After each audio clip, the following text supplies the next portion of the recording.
Assalamualaikum warahmatullahi wabarakatuh.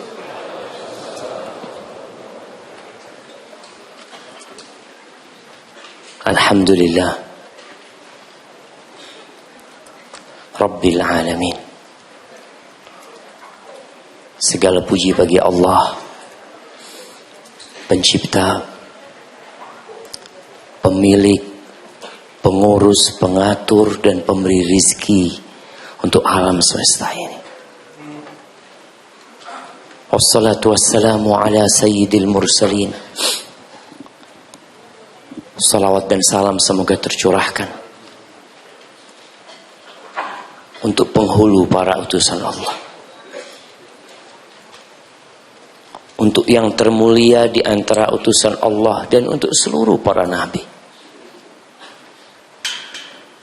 wa ala alihi wa ashabihi ajma'in, dan juga untuk para keluarga Nabi alaihi salatu wassalam, para sahabat Nabi, yang terutama untuk Abu Bakar As-Siddiq, untuk Umar bin Khattab, untuk Uthman bin Affan, dan untuk Ali bin Abi Thalib radhiyallahu ta'ala anhum ajma'in.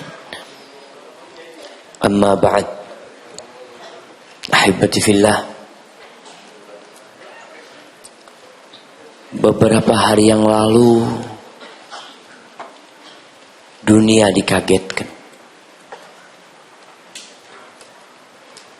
dengan tewasnya seorang artis, penyanyi yang baru berumur 25 tahun tewas bunuh diri. Di umur yang masih belia, di umur yang sejatinya ada masa depan panjang, ada karir yang harus dia raih, tapi dia mati bunuh diri.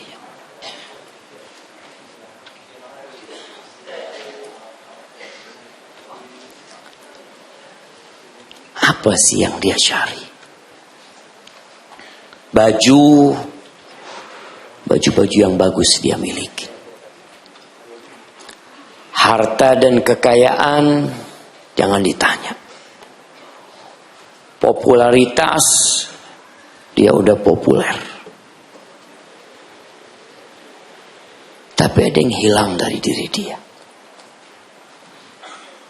Dan terkadang kita memandang mereka adalah orang yang paling bahagia. Kemudian di Indonesia, beberapa hari yang lalu, warga Indonesia juga dikagetkan dengan seorang anak SMP yang mati bunuh diri.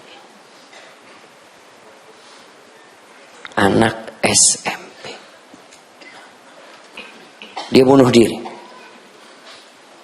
Dia tulis surat dan dia minta maaf karena belum sempat membunuh bapaknya. Ya,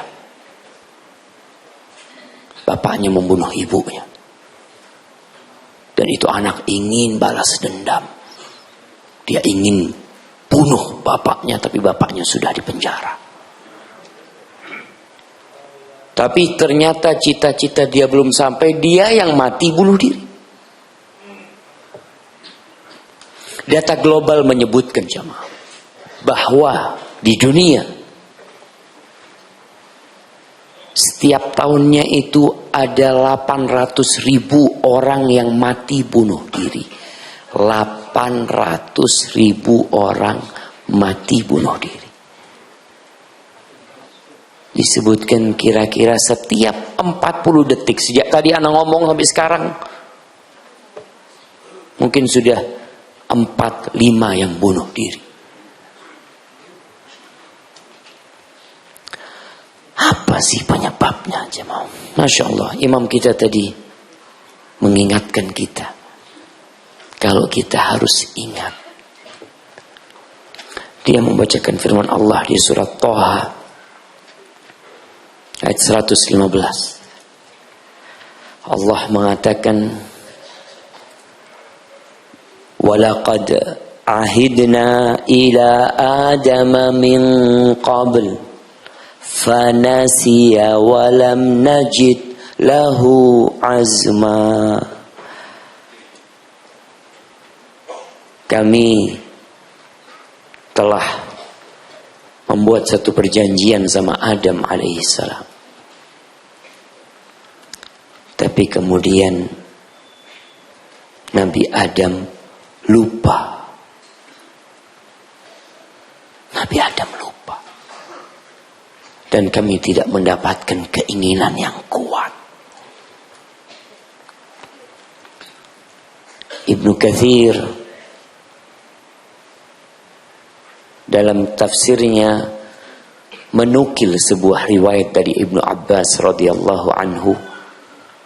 Beliau berkata, innama summiyal insan li'annahu uhida ilaihi fanasi. Insan, kenapa dinamakan insan? Karena telah dibuat perjanjian kepada dia, tapi kemudian dia lupa. Kemudian kita tahu cerita lupanya Nabi Adam yang menyebabkan akhirnya turunnya manusia ke muka bumi ini. Kita ada di tempat ini. Kita tetap pelupa. Kata Nabi SAW, nasiya Adam fanasiya dzurriyyatuh. Nabi Adam lupa dan anak keturunan pun ikut lupa. Ketika manusia diturunkan ke muka bumi ini, Allah mengatakan, qala ihbiqa minha jami'an. Kalian semua turun. Nabi Adam bersama istrinya Hawa, bersama iblis yang menggodanya, diperintahkan untuk turun semuanya ke muka bumi ini. Ba'dukum li ba'din adu. Kalian harus ingat, sebagian kalian untuk yang lainnya musuh, bukan kawan. Artinya permusuhan kita dengan iblis ini permusuhan abadi. Sampai kapan? Sampai ketika manusia masuk neraka pun permusuhan itu akan tetap berlanjut. Jadi sejak dikeluarkan dari surga sampai kemudian nanti manusia sebagian masuk surga dan sebagian masuk neraka, permusuhan itu tetap berlangsung. Maka Allah mengatakan ba'dukum li ba'din adu.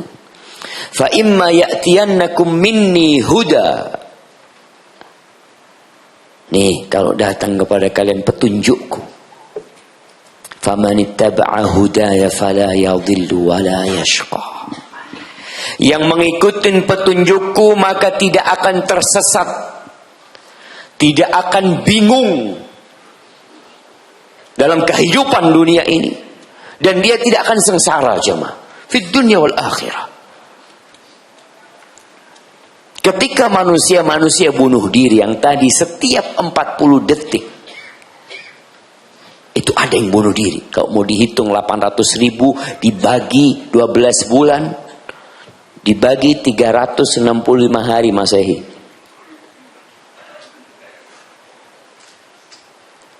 Karena mereka tidak mengikuti petunjuk, maka mereka sengsara.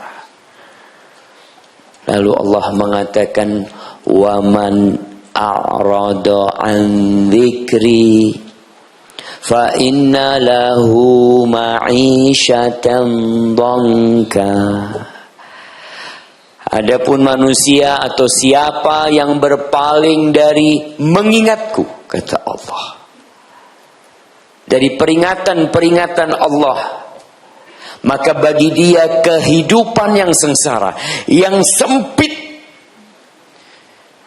dunia yang luas, yang kalau antum keluar dari masjid ini, antum akan melihat sepanjang mata memandang keluasan langit itu jamaah. Antum tinggal hirup udara itu. Tapi yang berpaling dari peringatanku, kata Allah, Bagi dia kehidupan yang sempit. Berada di puncak karirnya sempit. Berada di puncak kekuasaannya sempit hidup ini. Itu sudah kepastian. Walaupun dia bergelimang harta. Walaupun dia senantiasa tersenyum di depan kamera. Tapi dia sempit hidup. Wa nahsyuruhu yaumal qiyamati a'ma. Dan kita akan bangkitkan dia pada hari kiamat buta. Kok bisa buta? Orang ini pun heran. Yang hidup di dunia bisa memandang dengan kedua matanya. Bisa menikmati bangunan-bangunan yang indah. Pemandangan-pemandangan yang menakjubkan dengan kedua matanya. Kok bisa dia dibangkitkan buta? Tak dapat melihat. Maka dia pun bertanya. Dia mengatakan, Qala Rabbi, lima hasyartani a'ma wa qad kuntu basira. Wahai Rabbku, kenapa engkau menghimpunku dalam kondisi buta? Sebelumnya aku bisa melihat, aku bisa memandang dengan kedua mataku ini.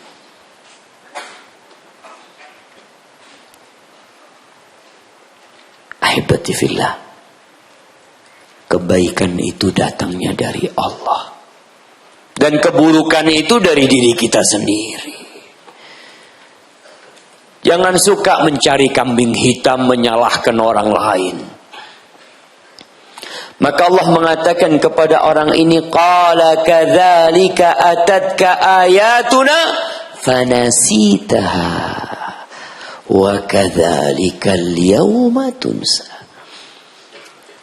Kata Allah, begitulah telah datang kepadamu ayat-ayat kami dan engkau melupakannya. Engkau tinggalkan. Yang dipikirkan hanya dunia. Dia berpikir dengan memiliki dunia yang banyak, dengan mendapatkan popularitas, dengan berada di tampuk kekuasaan tertinggi, dia bisa berbahagia. Dia akan jauh dari kesengsaraan. Kalla wallahi, dia akan sengsara di tempat yang luas itu. Sebelum kelak kesengsaraan yang hakiki. Maka hari ini engkau dilupakan. Ahibati fillah, itu ayat-ayat yang dibaca oleh imam kita tadi waktu salat subuh. Maka kita harus ingat. Dalam hadis yang diriwayatkan Abu Dawud dan Tirmidzi dari Abu Hurairah radhiyallahu anhu qala Rasulullah sallallahu alaihi wasallam ma min qaumin yaqumuna min majlisin la yadhkuruna Allah fi illa qamu an mithli jifati himar wa kana lahum hasrah.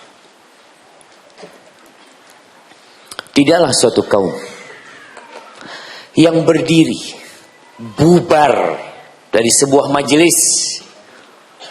Nih, para santri hari ini pulang. Pulang apa nggak pulang? Kenapa harus pulang? Ngapain di rumah?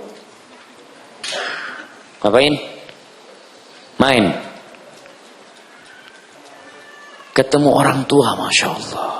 Betul kepingin ketemu orang tua, rindu sama orang tuanya. Kadang kala anak-anak bosen sama orang tuanya cuma. Makanya sampai rumah ketemu orang 2-3 menit, lalu ketemu sama handphonenya. Ini yang ingin dia temui. Berapa hari nggak turun hujan? 2 minggu. Kemarin turun, pantas sudah 2 pekan jemaah. Soalnya nggak ada air di tempat anak. Ya, kita nggak kemarau itu panjang, kita harus sabar jangan menghali kemarau itu jemaah. Sahih. Nah,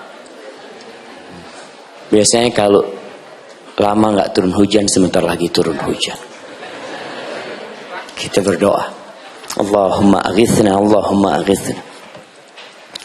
Baik itu yang pulang, yang kumpul kadang-kala majelis sama sahib-sahibnya, nongkrong sama sahib-sahibnya. Kalau di situ antum tidak mengingat Allah Azza wa Jal, maka antum seakan-akan bubar dari habis menyantap bangkainya badai. Dan majlis itu akan jadi penyesalan. Bagaimana athar salafus saleh menceritakan bahwasanya itu penghuni surga itu akan menyesal. Dari apa? Dari waktu-waktu yang pergi tanpa ada zikrullah di sana, tanpa ada mengingat Allah Azza wa Jalla. Penghuni surga yang berada di tempat yang tinggi pun menyesal. Kok waktu itu aku majelis nggak ada zikrullah di sana? Allah mengatakan, وَاذْكُرِ اسْمَ رَبِّكَ وَتَبَتَّلْ إِلَيْهِ تَبْتِيلًا. Masya Allah, datang airnya. Anda minum dulu jemaah ya. Masya Allah.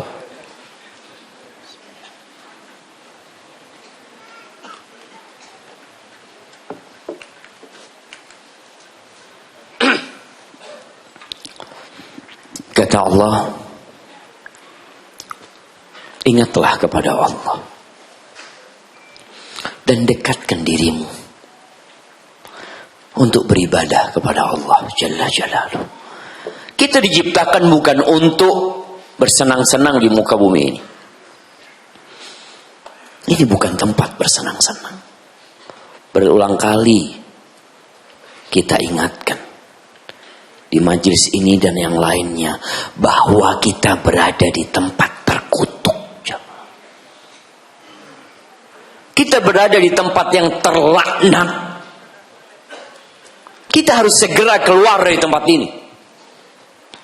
Dengan catatan keluar selamat dari laknat yang ada di dalamnya. Yang kata Nabi SAW, ad-dunya mal'una, mal'unun ma fiha. Dunia ini terkutuk. Yang di dalamnya terkutuk. Illa zikrullah, kecuali mengingat Allah, itu yang tidak terkutuk.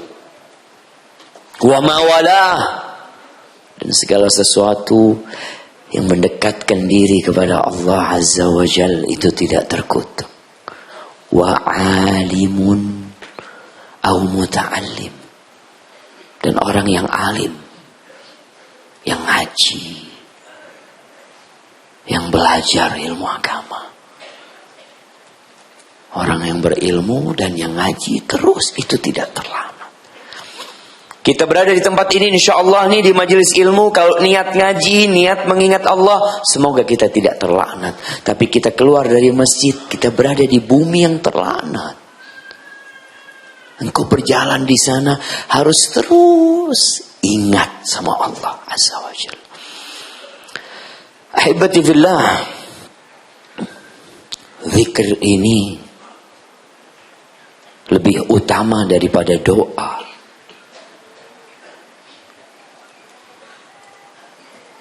Kita lihat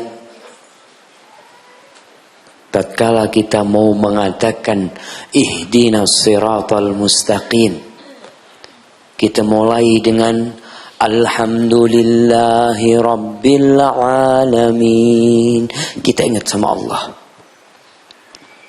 Ar-Rahmanir Rahim. Kita ingat lagi sama Allah dengan nama-namanya yang indah. Maliki Yaumiddin. Kita mengingat Engkau ya Allah, penguasa yang memiliki hari kebangkitan nanti ya Allah. Iyyaka na'budu wa iyyaka nasta'in. Ingat lagi sama Allah Azza wa Jalla. Baru setelah itu kita mengatakan ihdinas siratal mustaqim. Minta sama Allah Azza wa Jalla. Kita disuruh mengingat. Banyak orang-orang yang berdoa tapi tergesa-gesa. Apa doanya Nabi Yunus? Nah, nggak kenal sama Nabi Yunus? Enggak. Insya Allah. Nah, yang di belakangmu. Nah, apa doanya Nabi Yunus? Dia hendak mengingat. Tunggu dulu. Silahkan diingat.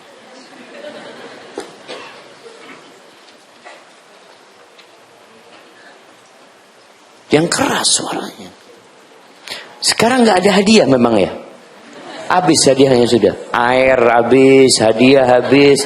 Makanya tadi Ustaz Masud mengatakan yang penting ingat sama babu salam katanya jemaah, ya Allah.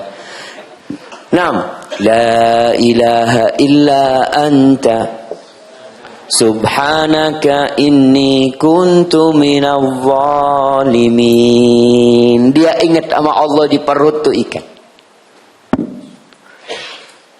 Yang dia katakan la ilaha illa anta, dia nggak ngomong sama Allah, ya Allah selamatkan aku dari perut ikan ini ya Allah. Tapi dia ingat sama Allah. Tiada yang berhak disembah, hanya Engkau ya Allah. Tiada yang berhak disembah. Maha suci Engkau ya Allah. Engkau selamat dari segala kesalahan dan kekurangan ya Subhanak. Inni kuntu minadh dhalimin. Aku yang termasuk orang-orang yang zalim ya Allah. Nih kalau antum kena musibah, kalau antum ditimpa petaka, ingat inni kuntu minadh dhalimin. Allah nggak pernah menzalimin hambanya. Jangan sampai ada yang mengatakan, kok aku kena musibah, apa sih yang aku kerjakan? Katakan inni kuntu minadh dhalimin. Sesungguhnya aku termasuk orang-orang yang zalim. Ingat sama Allah. Bukan ingat dengan ketaatan. Ingat dengan dosa-dosa yang kita kerjakan.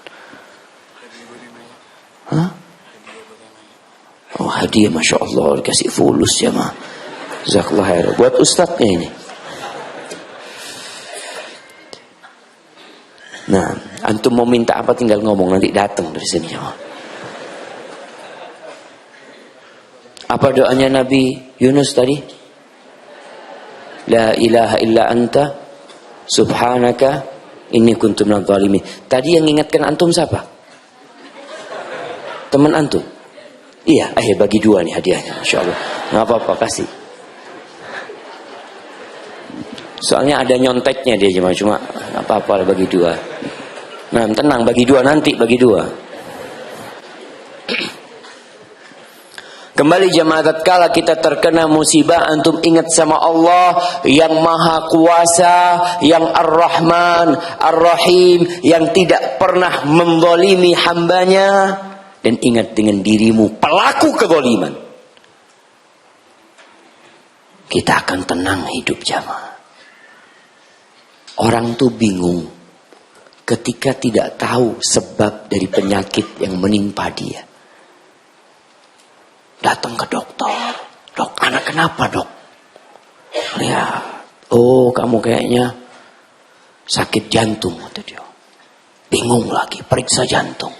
Kata dokter jantung, enggak apa-apa kata dia. Kenapa anaknya? Tapi ketika tahu sebabnya, ini karena dosa. Oh selesai. Iya. Kalau sudah karena dosa, obatnya kembali kepada Allah. Allah akan obatin tuh. Apa yang Allah berikan kepada Nabi Yunus? Fastajabna lahu wa najjaynahu minal gham wa kadzalika nunjil mu'minin. Lalu kata Allah, kami kabulkan doanya. Apa doanya Nabi Yunus? Beliau minta apa? Beliau hanya mengingat Allah. Beliau hanya mengatakan, La ilaha illa anta subhanaka inni kuntu minadh dhalimin. Artinya, tiada yang berhak disembah melainkan hanya Engkau ya Allah. Maha suci Engkau, aku termasuk orang-orang yang zalim. Ternyata dalam zikir itu ada doa yang tersembunyi. Allah kabulkan doanya. Allah selamatkan dari kegalauan, dari kegundahan, dari segala penyakit yang membuat hatinya sempit. Dan seperti itulah kata Allah, kami menyelamatkan orang-orang yang beriman. Ahibati fillah, di surat Ar-Ra'd ayat 28 Allah mengatakan, alladzina amanu wa tatma'innu qulubuhum bidzikrillah. Ala bidzikrillah tatma'innul qulub. Orang-orang yang beriman dan hati mereka menjadi damai, menjadi tentram, menjadi bahagia bidzikrillah, dengan mengingat Allah Azza wa Jalla. Lalu Allah katakan, ala bidzikrillah tatmainnul qulub. Ini orang-orang yang masih bingung mencari ketenangan, bagaimana caranya. Dia jenuh, dia lelah, dia capek dari beban hidupnya. Yang santri dari beban pesantrennya, capek. Dia ingin mencari kedamaian, ingin mencari ketenangan. Kemana? Sebagian berangkat ke Bandung untuk mencari ketenangan. Di tengah jalan macet. Tambah tenang, tambah suntuk. Mulai hatinya, apaan ini? Ada apa ini? Lihat Google Map, merah, ada apa merah ini? Nggak usah ada apa, merah sudah di sana. Apalagi udah masuk tol mau balik. Anak kayaknya mau balik ke Jakarta. Anak Ahsan sholat duha di rumah. Kata dia, nggak bisa balik enggak. Ada yang berangkat. Ya Allah jemaah. Hari ini jalan Cibubur akan ramai, akan padat kayaknya. Karena ada orang-orang yang mau cari hiburan di dekat Cibubur sini. Dan ternyata di sana pun dia nggak damai jemaah. Pulang dari sana fulus habis. Makan mahal. Berapa habis berapa kata dia? Astagfirullah. Baru ingat Allah ketika tahu harus bayar mahal, baru astagfirullah. Nah, ketika makan wala apa nggak ingat. Maka Allah mengingatkan kita agar kita ingat untuk selalu mengingat Allah Azza wa Jalla. Ala bidzikrillah tatmainnul qulub. Ahibati fillah, ketika antum sampai tingkatan al-mutmainnah, apa yang akan kita dapatkan? Allah mengatakan, ya ayyatuhan nafsul mutmainnah, irji'i ila rabbiki radiyatan mardiyah, fadkhuli fi ibadi wadkhuli jannati. Ya Allah, apa sih yang kita cari di muka bumi ini jemaah? Kalau bukan keridhaan Allah Azza wa Jalla. Ketika jiwa sampai tingkatan mutmainnah, damai, nyaman dengan perintah Allah, menikmatin aturan-aturan Allah tanpa beban, maka Allah katakan, silakan kau masuk di golongan hamba-hambaku. Irji'i ila rabbiki radiyatan mardiyah. Pulanglah engkau kembali kepada Rabb dalam kondisi penuh keridhaan dan diridhai. Masuklah ke golongan hamba-hambaku dan masuklah ke surgaku.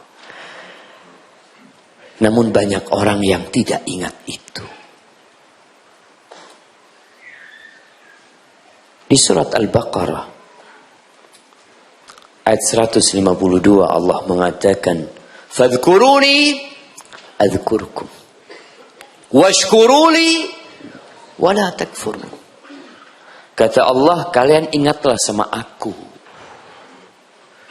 Ini perintah dari Allah, harus ingat. Bukan berarti engkau tidak boleh bekerja, mencari rizki dalam kehidupan ini untuk melanjutkan perjalanan hidupmu, silahkan. Tapi harus ingat aku, kata Allah. Terus apa yang akan kita dapatkan? Adzkurkum, kalau Allah, aku akan ingat sama kalian. Ketika kalian susah, ketika kalian mendapatkan jalan buntu, aku akan ingat dengan kalian. Itu kata Allah. Makanya Nabi Yunus alaihissalam, Allah mengatakan, laula an kana minal musabbihin. Kalau Nabi Yunus itu bukan termasuk orang yang suka mengingat Allah, suka bertasbih kepada Allah, sampai kiamat ada di perut ikan.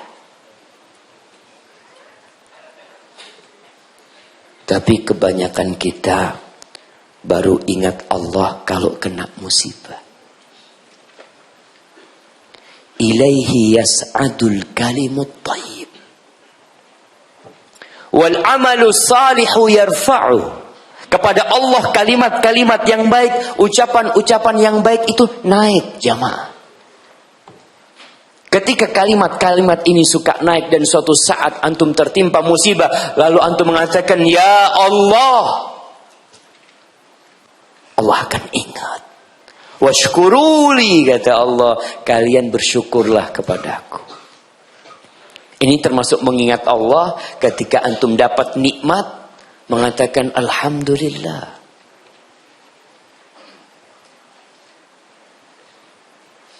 Tapi manusia memang makhluk yang kufur. Sedikit yang selamat dari hal ini. Makanya Allah katakan, wa qalilun min ibadiyas syakur. Sedikit dari hamba-hambaku yang pandai bersyukur. Syukur dan mengingat Allah perlu minta bantuan Allah.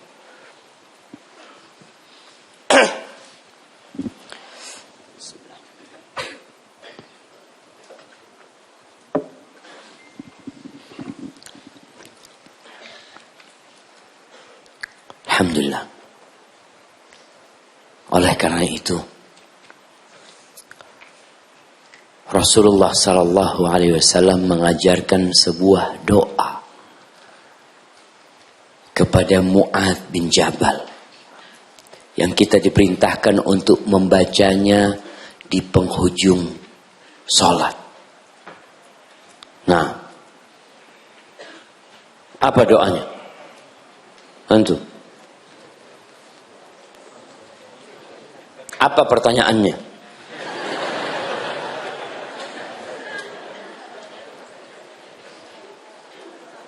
Apa doa?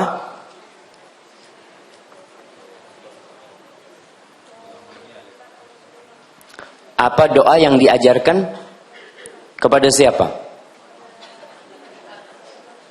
Kepada manusia. Kepada manusia. Iya, bukan kepada macan lah. Kepada manusia. Kepada siapa manusianya? Kepada Mu'adz bin Jabal. Siapa yang ngasih tahu jawabannya? Hai, bagi dua juga. Ternyata di sini memang seperti itu kalau ujiannya. Nah, fadhal. Masya Allah. Jadi sharing gitu, saya di kelas nggak paham apa, Masya Allah. Nggak boleh dibiasakan kayak gitu kayaknya. Ta'awun ya. Astagfirullahaladzim. Apa doanya? Allahumma a'inni ala dzikrika. Yang pertama, ya Allah, bantulah hamba untuk mengingatmu, ya Allah. Tanpa bantuan Allah kita nggak bisa jalan. Nggak bisa. Kita tidak akan pernah bisa beribadah. Kita tidak akan pernah mampu datang ke masjid ini. Kita tidak akan pernah dapat berdiri, rukuk, sujud kecuali dengan bantuan Allah Azza wa Jalla. Iyyaka na'bud wa iyyaka nasta'in. Makanya Nabi SAW mengajarkan nih kepada Mu'adz untuk senantiasa berdoa, Allahumma a'inni ala dzikrik, ya Allah bantulah hamba untuk senantiasa mengingatmu ya Allah, wa syukri, dan bersyukur kepadamu ya Allah, wa husni ibadatik, agar beribadah yang baik kepada Allah Azza wa Jalla. Ahibati fillah, kata Nabi alaihi salatu wassalam dalam hadis yang diriwayatkan Imam Bukhari dan Muslim, yaqulullah ta'ala, Allah berfirman. Berarti hadisnya hadis qudsi. Ana inda dhanni abdi bi. Aku itu tergantung prasangka hambaku kepadaku. Wa ana ma'ahu idza dzakarani, dan aku akan senantiasa bersama dia apabila dia mengingatku. Fa in dzakarani fi nafsihi dzakartuhu fi nafsi. Kalau dia mengingatku di dirinya, maka aku akan mengingatnya di diriku. Wa in dzakarani fi mala'in dzakartuhu fi mala'in khairin minhum. Kalau dia mengingatku di depan orang banyak, maka aku akan mengingat dia di depan makhluk-makhluk yang lebih baik daripada mereka. Kelompok makhluk yang indah, malaikat-malaikat Allah. Wa in taqarraba ilayya bishibrin taqarrabtu ilaihi dhira'an. Kalau dia mendekatkan dirinya kepadaku dengan satu jengkal, aku akan lebih dekat lagi sama dia satu hasta.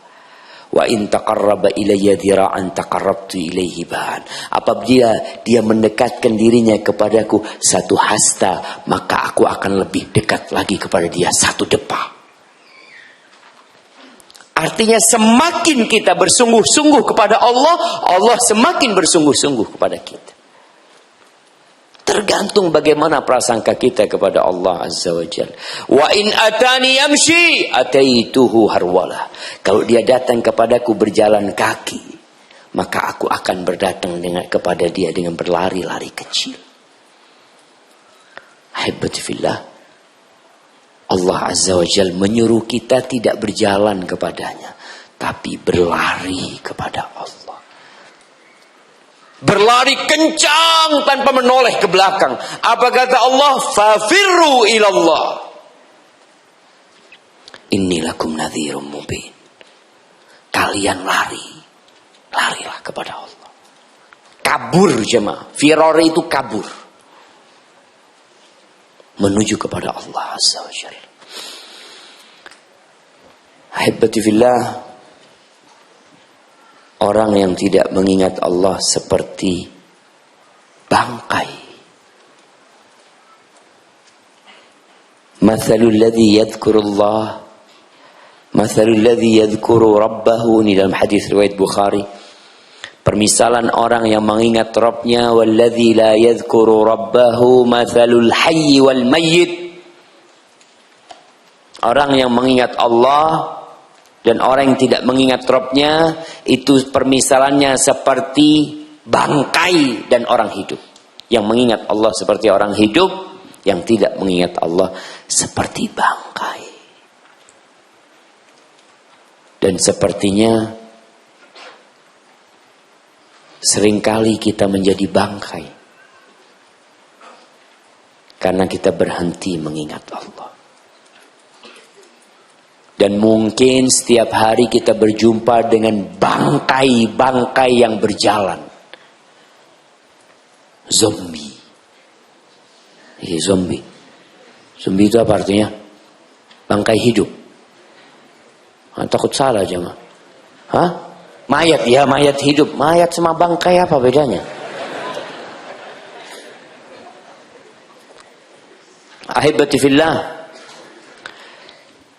kalau antum masuk rumah tidak mengingat Allah, tadi awalnya kita sudah mendengarkan firman Allah di surat Thaha, bahwasanya ba'dukum li ba'din adu, kalian musuh untuk iblis, kalian bermusuhan. Sebagian kalian musuh untuk sebagian lainnya. Udah kepastian itu. Di sini Nabi SAW menjelaskan bagaimana kita menyelamatkan diri dari musuh kita ini, mengingat Allah.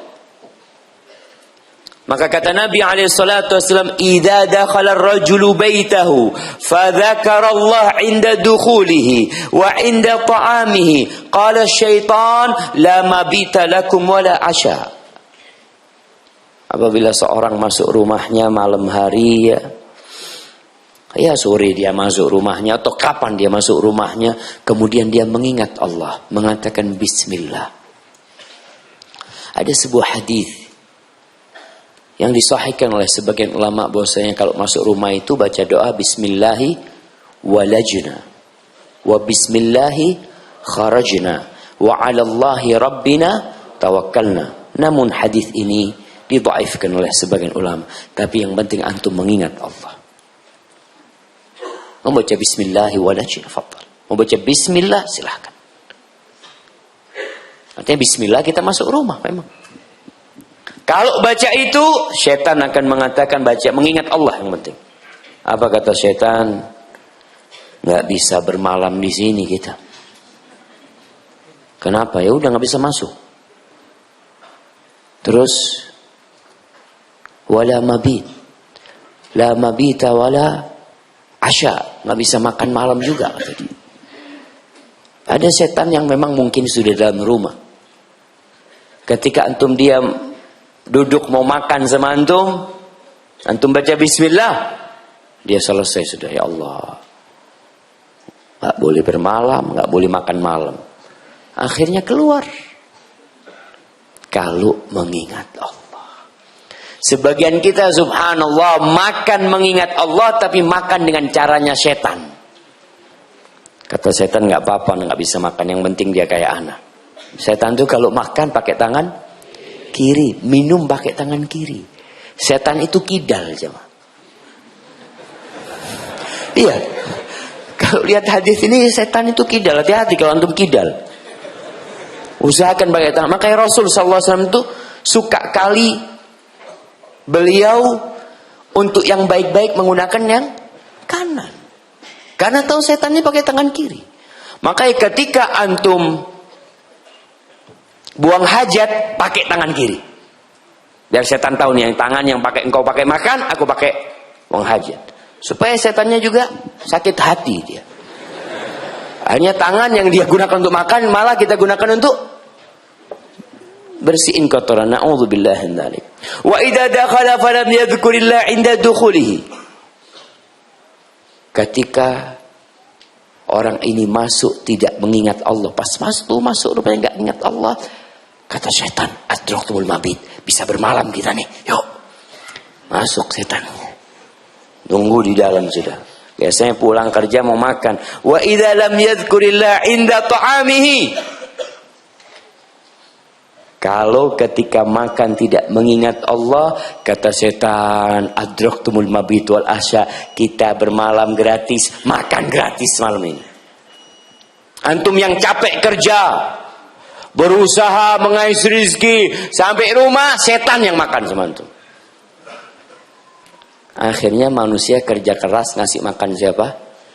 Setan. Bangun rumah besar. Setan nggak pernah bangun rumah, dia lihat dari jauh. Oh, kayaknya udah jadi rumahnya. Diikutin sama setan. Masuk, nggak baca bismillah, jadi nih rumah milik kita, kata dia. Harus ingat Allah selalu. Ahibati fillah, berapa banyak kita mengingat Allah? Yang banyak. Zikir pagi dan petang.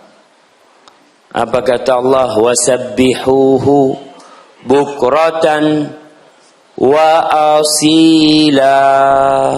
Tuh kata Allah. Kita disuruh bertasbih pagi dan petang, jamaah. Sebelumnya Allah mengatakan, ya ayyuhalladzina amanu dzkurullaha dzikran katsira wasabbihuhu bukratan wa asila.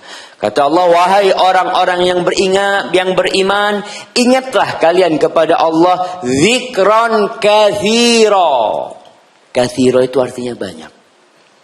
Makanya kita kalau ngomong sama orang syukron, Kadang-kala syukron aja, syukron. Antum syukron kathiron. Terima kasih yang banyak. Bahasa Indonesia kan makasih banyak biasanya. Tapi ada orang-orang yang karena ya kita ini sudah minimalis semua aja. Sampai terima kasih trims. Trims sudah nggak ada kasihnya, sudah trims saja. Maka yang banyak, bersyukur yang banyak, ucapan syukran kathiran, mengingat Allah yang banyak, zikran kathir.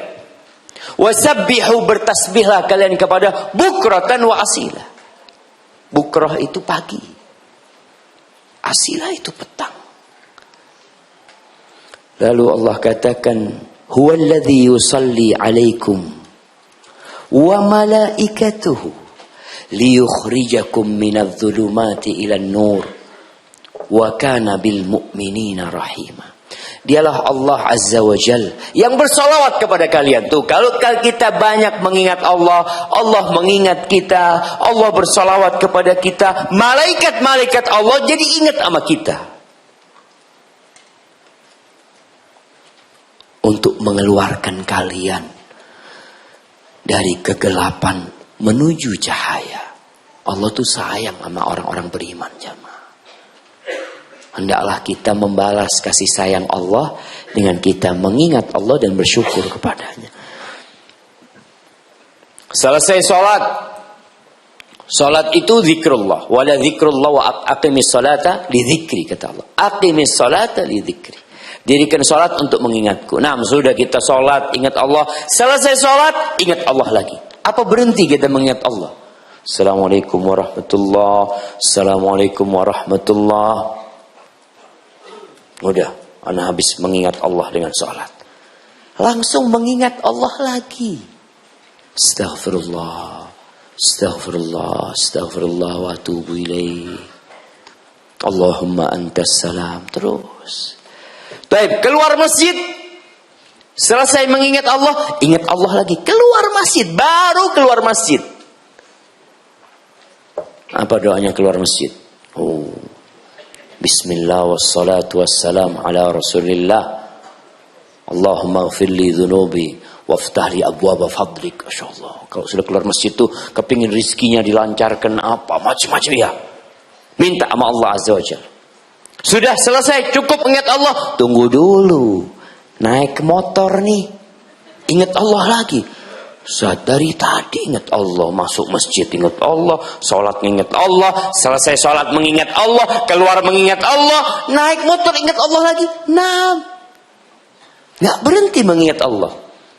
Makanya Allah katakan, فَإِذَا قُضِيَتِ الصَّلَاةُ فَانْتَشِرُوا فِي الْأَرْضِ وَابْتَغُوا مِنْ فَضْلِ اللَّهِ. Apabila selesai sholat, ini ayat tentang sholat Jumat nih. Orang biasa kumpul semua ke masjid sholat Jumat.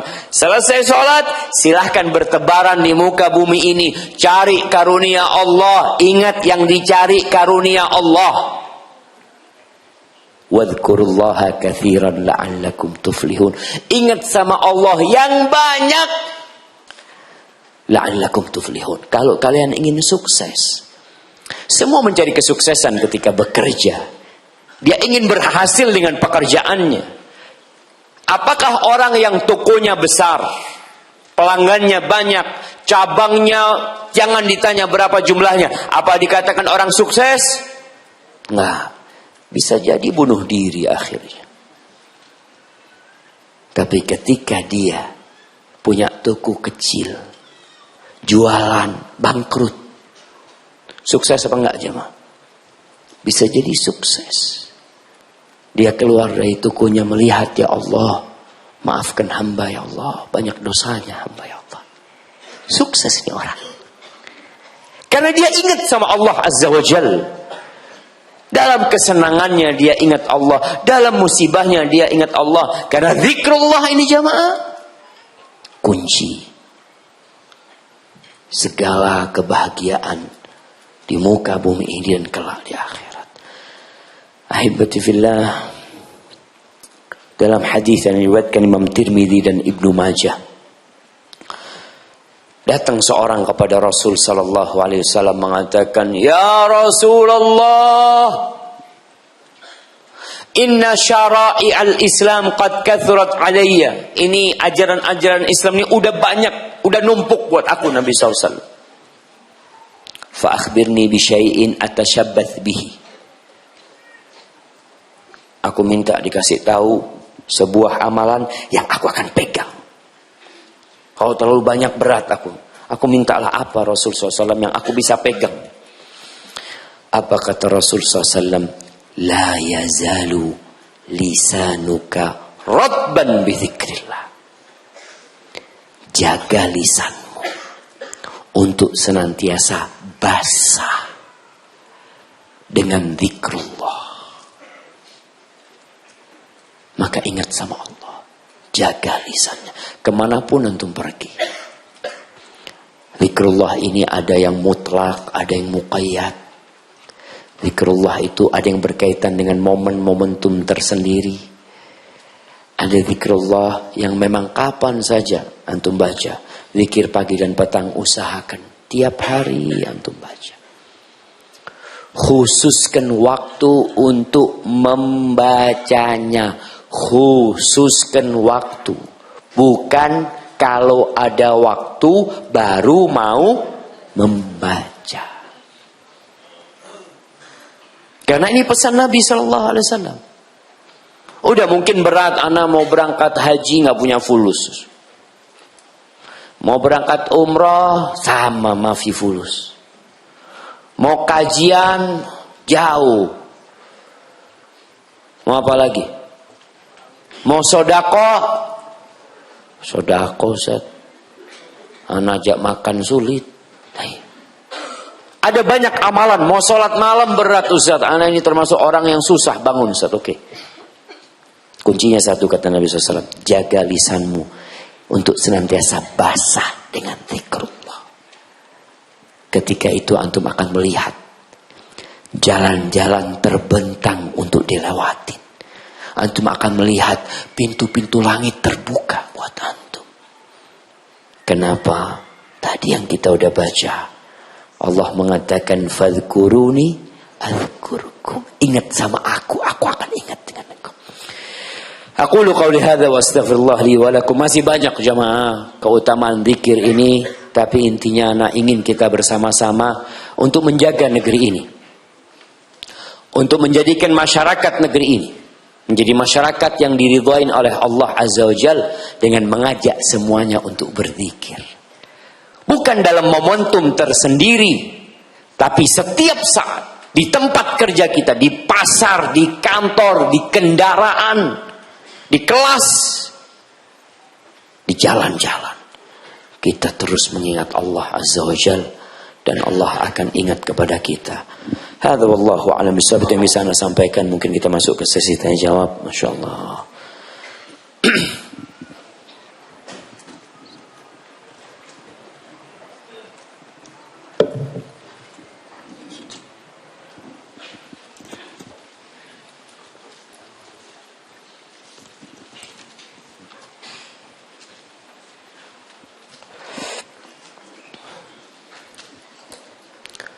Saya baru belajar sunnah dan saya baru keluar dari kerjaan yang haram.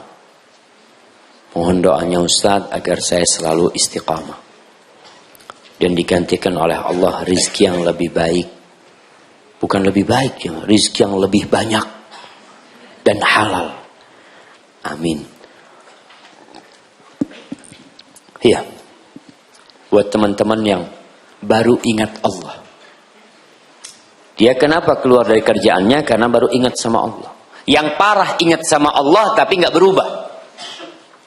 Meremehkan Allah Azza wa Jalla. Atau berusaha mencari fatwa-fatwa yang memudahkan buat dia. Apa yang harus dilakukan jemaah ketika orang hijrah? Zikrullah, ingat sama Allah. Nikmat engkau keluar dari tempat kerja itu jauh lebih besar daripada engkau berada di dalamnya. Nikmat keluar dari tempat yang haram itu nikmat. Sebagian orang itu nggak bisa keluar dari tempat kerjanya, dan antum bisa keluar. Ada yang mengatakan, Ustaz, ana nggak bisa keluar, Ustaz. Ana harus bayar sekian, Ustaz. Kalau keluar, ana nggak punya uang. Ya Allah, jemaah. Ada seorang perempuan yang dia sudah dapat hidayah. Dia udah ngaji. Tapi dia udah pakai jilbab panjang, bahkan dia pakai cadar. Ketika kerja dia pakai rok mini.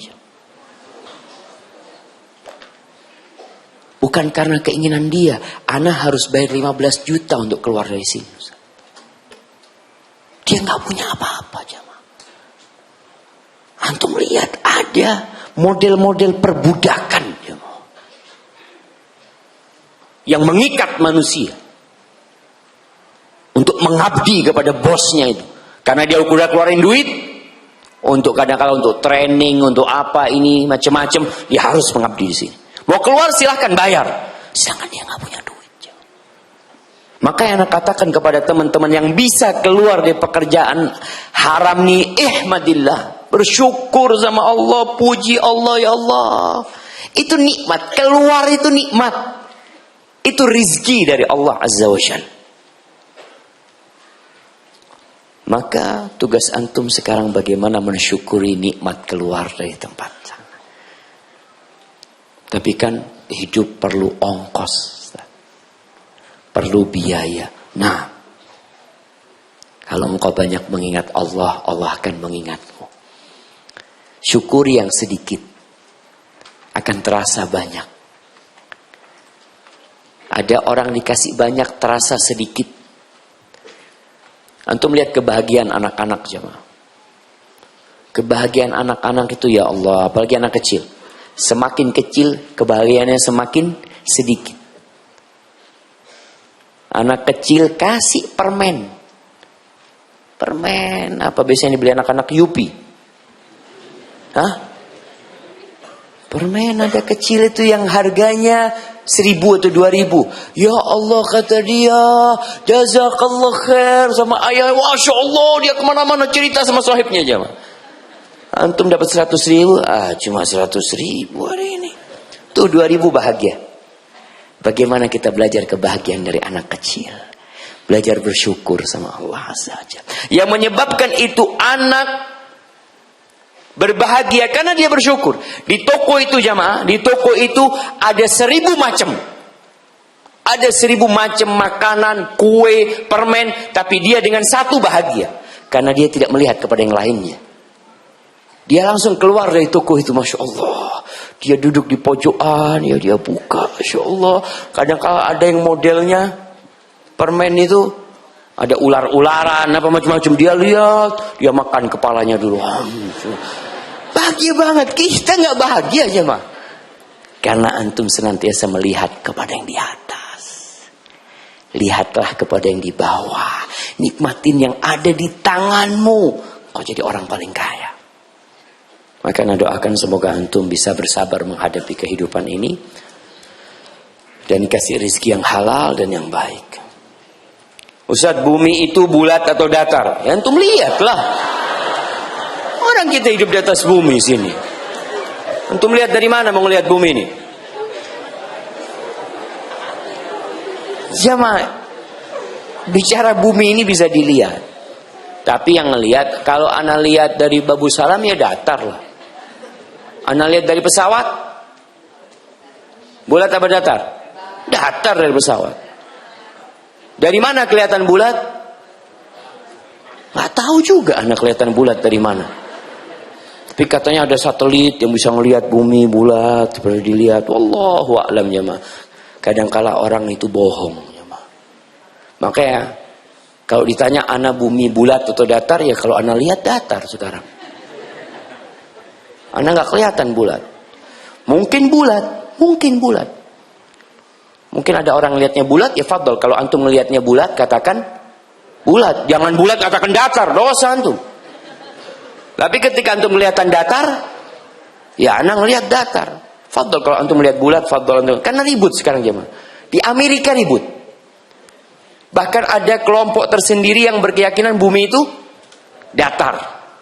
Ada flat earth kata mereka, banyak videonya di mana? YouTube, dibantah semua mengatakan kalian dibohongin, satelit itu nggak ada kata dia. Nggak ada satelit itu. Kata siapa ada satelit? Orang ngirim satelit katanya seperti itu, kasih kamera, itu green screen. Dibikin itu kata dia. Wallahu a'lam. Ada yang mengatakan seperti itu. Ini orang-orang kafir yang mengatakan. Ada orang kafir, enggak, bumi itu bulat.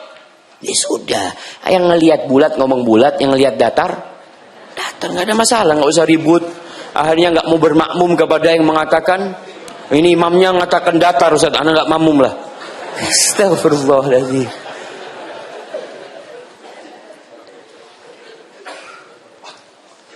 Apakah orang tua berdosa jika menginginkan anaknya untuk menunda menikah? Belum diperbolehkan untuk menikah padahal anaknya sudah bekerja. Jazakallahu khairan. Ahibati fillah. Ya, mungkin anak belum merasakan yang dirasakan orang tua. Ini kita anak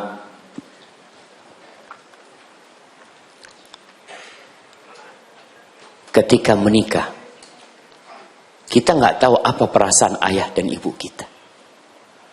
Ketika kita mengatakan kepada ayah, ayah, aku mau nikah, ayah. Ayah bahagia atau sedih? Ibu bahagia apa sedih? Antara dua kata ibu-ibu. Dia berpikir anakku nikah, dia akan ribut sama istrinya nanti. Lupa sama aku. Padahal dia belum berbakti maksimal kepada ibunya. Punya rezeki yang diingat siapa? Istrinya. Ibu kalau ada sisa. Ya. Ada anak-anak yang seperti. Akhirnya orang tua bingung ketika anaknya mau nikah ini gimana. Maka bagi orang tua, karena menikah ini sebuah syariat yang harus dijalankan. Apalagi dalam kondisi seperti sekarang ini. Banyaknya fitnah yang menggoda. Kalau sudah sampai, ini anak laki. Tapi kalau anak perempuan, anak perempuan nikahkan. Kalau anak perempuan ada yang minta nikahkan. Karena tugas terakhir orang tua adalah menikahkan putrinya. Selesai sudah tugasmu. Beda sama anak laki. Ketika orang tua punya anak perempuan, jangan berharap balas budi dari anak perempuannya. Ketika dia menikah, alhamdulillah. InsyaAllah tuh anak perempuan akan menyelamatkan orang tuanya dari api neraka. Kenapa? Karena orang tua capek, lelah membesarkan putrinya. Setelah dewasa, ini putri disekolahkan di pesantren, hafal Quran 30 juz. Datang fulan. Assalamualaikum. Waalaikumsalam. Mau ngapain kamu? Mau ngambil anaknya ibu. Na'udzubillah. Mau diambil? Iya. Ngelamar itu kan ngambil anaknya orang, jemaah.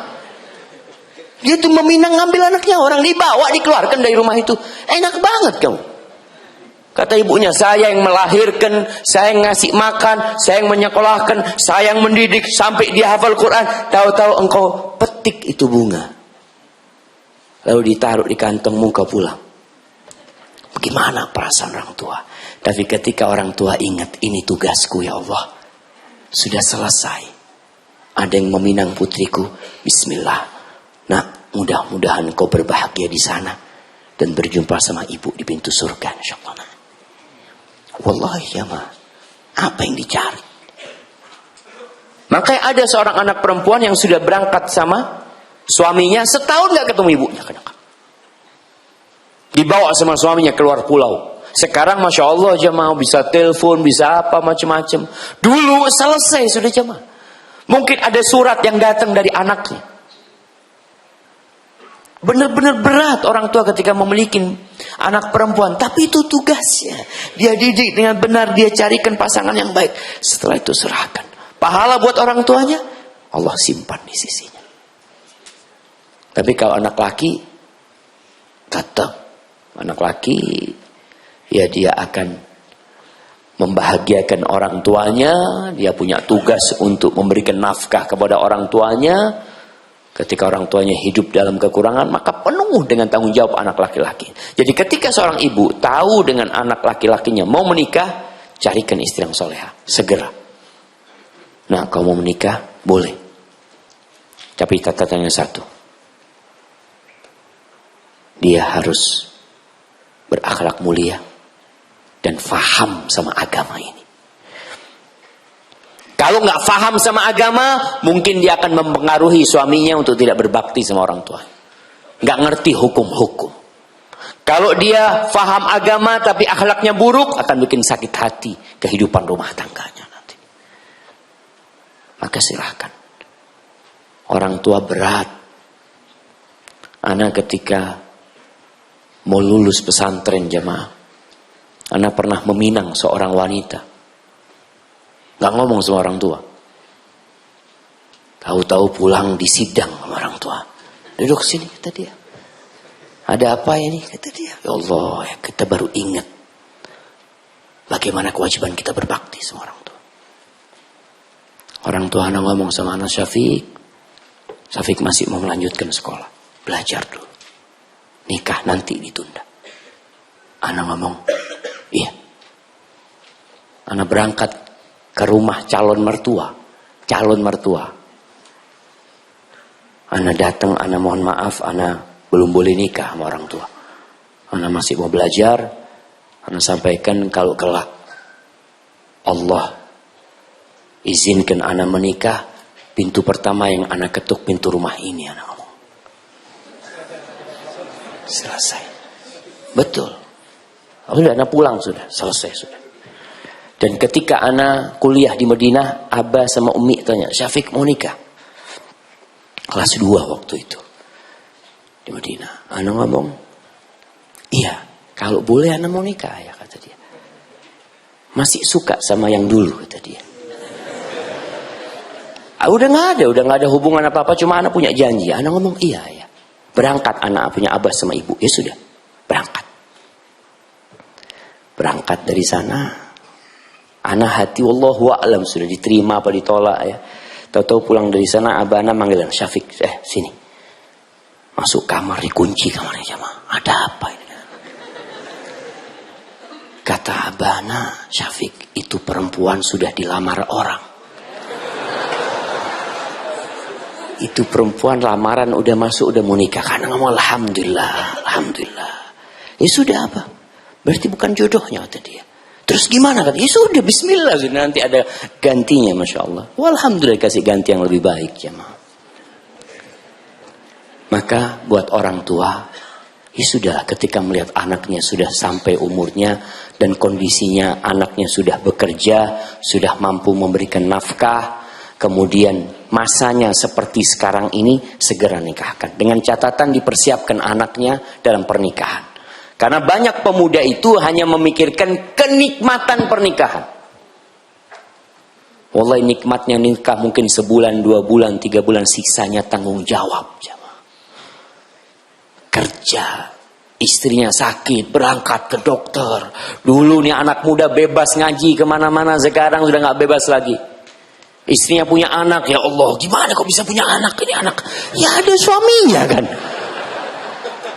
Maka ada hal-hal yang akan jadi tanggung jawab besar. Jadi bukan hanya bicara kenikmatan. Maka buat orang tua, tolong dudukkan putranya yang mau nikah, sampaikan kepada dia tentang pernikahan ini.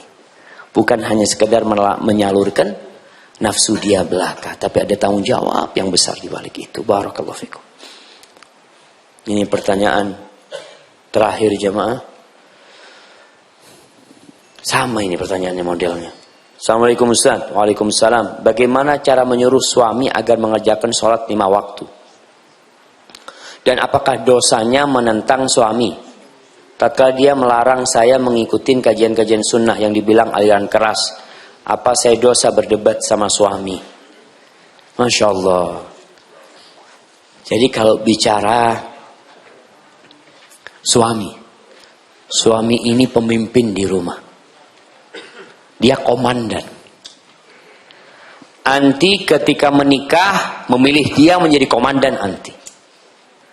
Kalau ternyata suaminya tidak sholat 5 waktu, yang salah milih komandan siapa?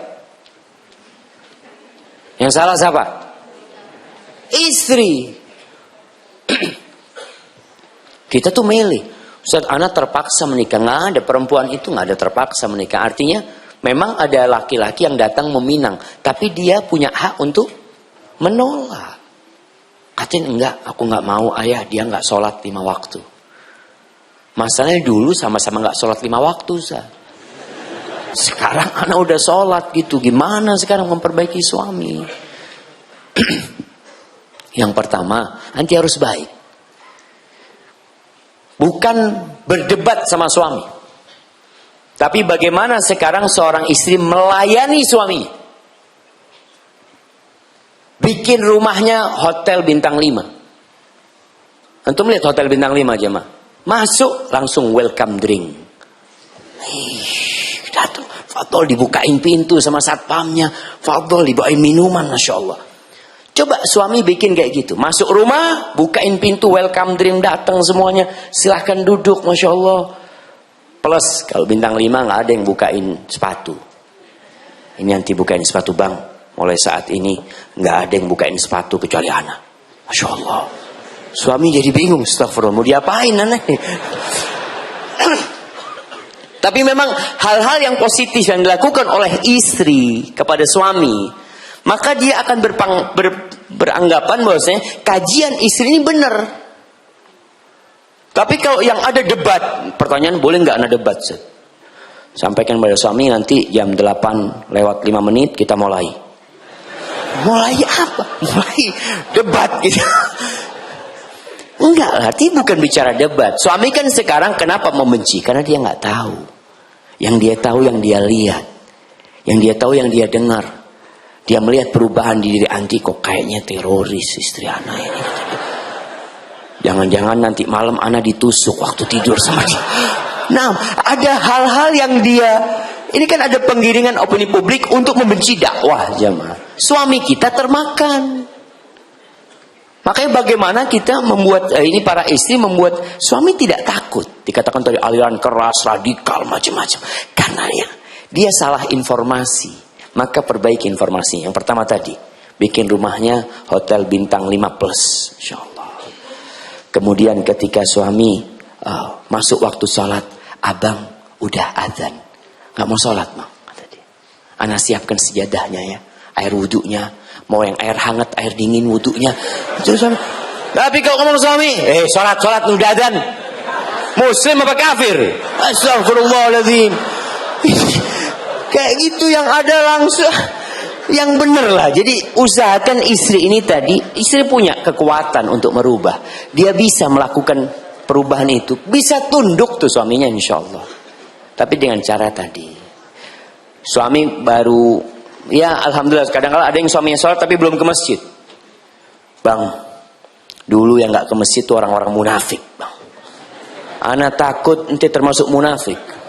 Kayaknya ana mau gugat cerai. Ada.